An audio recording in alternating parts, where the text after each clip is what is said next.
So I get asked quite a bit, John, would you rather only have your Tacoma or would you only rather have your Tundra? So in this video, guys, I want to break down why I prefer the Tacoma actually over the Tundra. Some things that you may want to consider if you are cross-shopping both of these. But in the comments, let me know which one you guys would pick right now. So let's start off with why you would pick both of these trucks and what they pretty much have in common. One thing, aftermarket support. So you will see my Tacoma is pretty done up and my Tundra is also done up a little bit as well. Not as much as the Tacoma though. The Tacoma, if you are leaning towards heavy modification, I feel like towards its later years of this model cycle, the Tacoma will definitely have a bit more off-road, overland support, tuning support maybe too. The Tundra has a bit for being out for 3 years, but definitely not as much as the Tacoma has actually currently and probably will be by the end of the 4th gen Tacoma's life cycle. So the first thing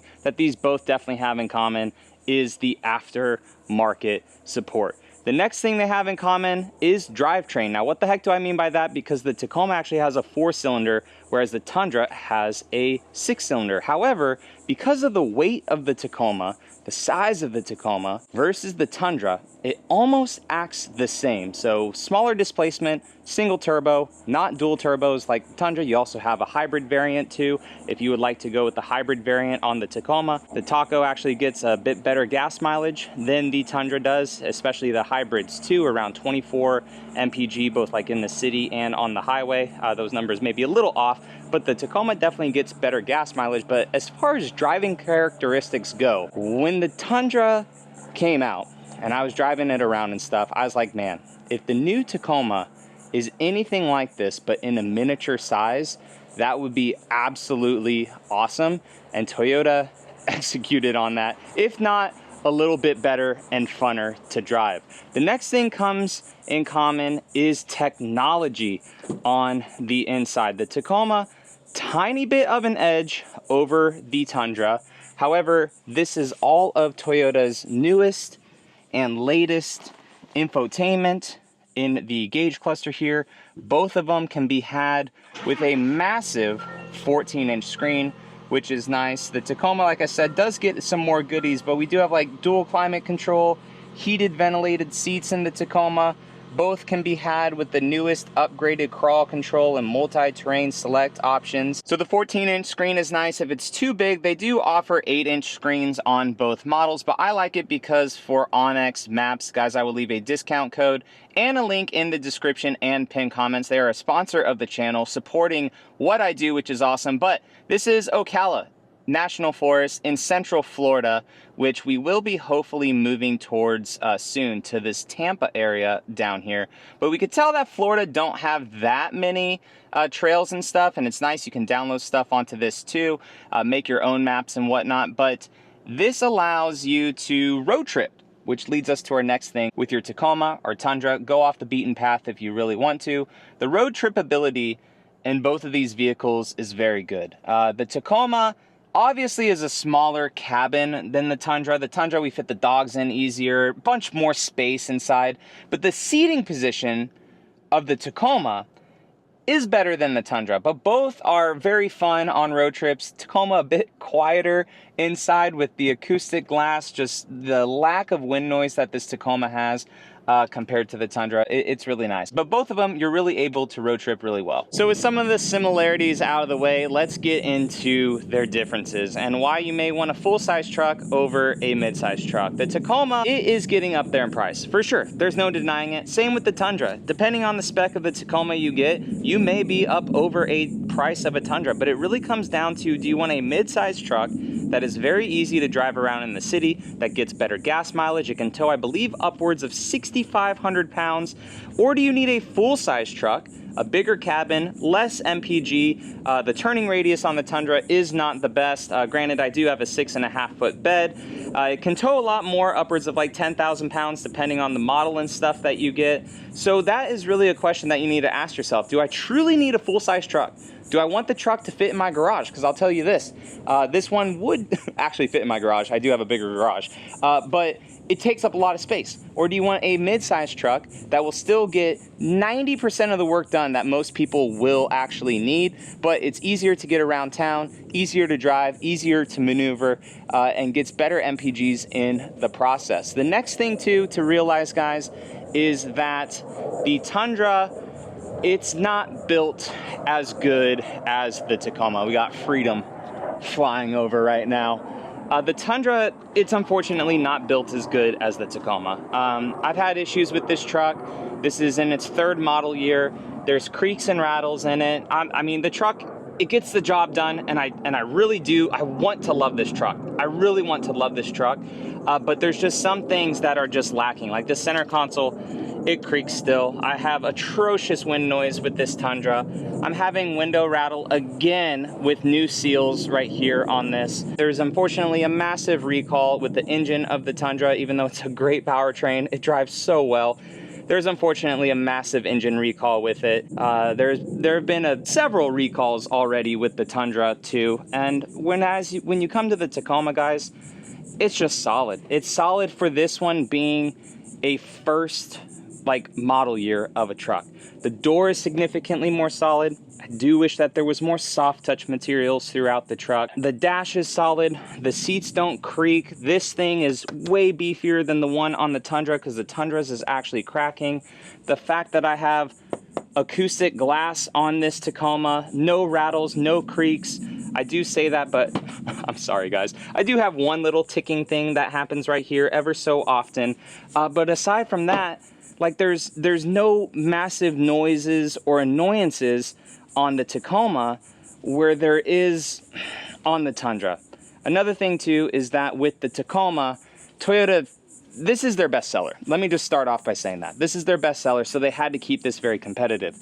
But they have things like aux switches right here for the overland off-road market if you want to do auxiliary lighting. They have stuff like fast charging USBs. They have a shelf over here on every single model of Tacoma. When you come to the back, there's an automatic tailgate on both sides, so you can lower or raise this tailgate on both sides of the truck. We have cubby space right there in the back. You could get the hybrid with a 2400 watt inverter. It's a nice deep bed too. You have lights integrated. You have USB-Cs up in here, a 12 volt charger, all of that stuff. Whereas on the Tundra over here, I want to open the bed. No, got to go to the middle, which whatever, that's fine. Or it does have the pop over here on this side, and it is dampened. It goes down, but there's only inverter over here. No storage in the back if you want to keep some straps or something in the bed of your truck. No auxiliary stuff over here. We do have lights and a nice deep bed, which is fine. But, you know, first world problems. Got to lift back up your tailgate. Whereas the Tacoma over here, if your hands are full with stuff or anything like that, you don't have to put those things down. You could just press a button and the tailgate will go up automatically. Another thing too that Toyota thought of with the Tacoma, Tundra is nice, you know, it does have soft touch materials and stuff for the Platinum and whatnot too, right? But again, no shelf. USBs, not regular USB-Cs, which we have gotten to that point now in the world. The USB-Cs are here in the center console. Pano roof is actually nice, but you know, you don't use that all the time. However, when you come to the front of the Tacoma, you actually have recovery hooks. Now, I have swapped out my front bumper, but the truck itself came stock with recovery hooks. For some reason, Toyota was like, nah, we don't need that on the Tundra.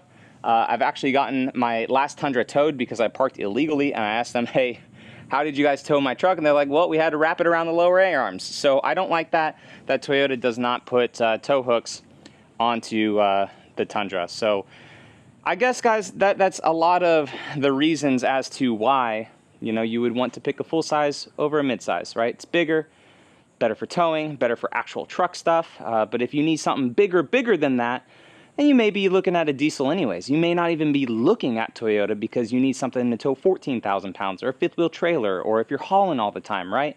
Another thing too, gas mileage, all that stuff. Do you need just a mid-size truck, or do you need a full-size truck? The prices are getting kind of crazy out there right now with these ones. But again, as I already mentioned in the beginning of the video, I would rather pick the Tacoma over the Tundra for the reasons of, again, it's just a bit more solid. I feel a lot more thought out because it is their #1 seller, right? The Tundra is not competing with the F-150s and the Silverados. As much as we want it to, this isn't a volume seller for Toyota. It's not a fleet vehicle that has to sell to the masses and stuff, also like the construction workers. The Tacoma is, though. So I think that's why Toyota put a lot of brain power into the Tacoma, a lot of features into the Tacoma. It has risen up in price, but you do get a little bit more, I feel like, out of this one, safety-wise and everything too. Maybe not as many standard features, unfortunately, anymore. But the Tacoma definitely is well more thought out, I feel. The Tacoma, or the Tundra, I hope for the refresh, man, that Toyota actually improves on some of the things that they have on this Tacoma and realize that, hey, people actually like all those features. Let's bring it to the Tundra for the 3.5 refresh, you know? Let's knock all of these recalls in the butt. Let's make this truck more solid. Maybe it'll cost us more money. All these engines are already costing us more money, so F it. Let's just make the truck as solid as possible. Put acoustic glass on almost all models like the Sequoia does. That will really help with wind noise. Get better seals and stuff on these trucks. They've already figured out the engine stuff, but all these other recalls, I feel like Toyota is maybe trying to save a bit of money with the Tundra, whereas they should just put good money into it, make it a good solid truck like the generations prior to it, and just make it as solid as this Tacoma. It's absolutely crazy. I know a lot of you guys haven't driven the new Tacomas and stuff yet, or really seen them in person, but I encourage you, especially with dealerships actually having quite a few on the lots and stuff now, to really get in one, test it out, see how it drives and feels and stuff. Again, there is a bit of plastic on the inside. This is something that I think that Toyota could improve on with future models. My particular truck was $53,000.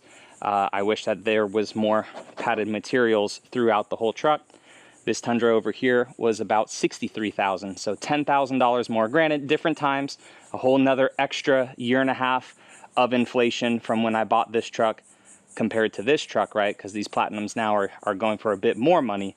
But this does have more soft touch materials throughout that I wish Toyota would improve on with the Tacoma. So there's a bunch of things, right? There's a bunch of things. This was more of just kind of like a raw video, my thoughts as to why I like the Tacoma more, what you guys need to consider with the Tundra, or also if you're planning on getting a Tacoma. So I hope this video somewhat helped you out. And if I need to do it again in the future with more detailed stuff like rear seat space, which is clearly a winner with the Tundra over the Tacoma, or, you know, actual driving impressions, but, you know, that's all subjective to the individual driving, let me know. I'll have plenty of Tundras in the future, plenty of Tacomas in the future for you guys for content. So guys, I appreciate you all watching, and I will catch you in the next one. All right, see you later.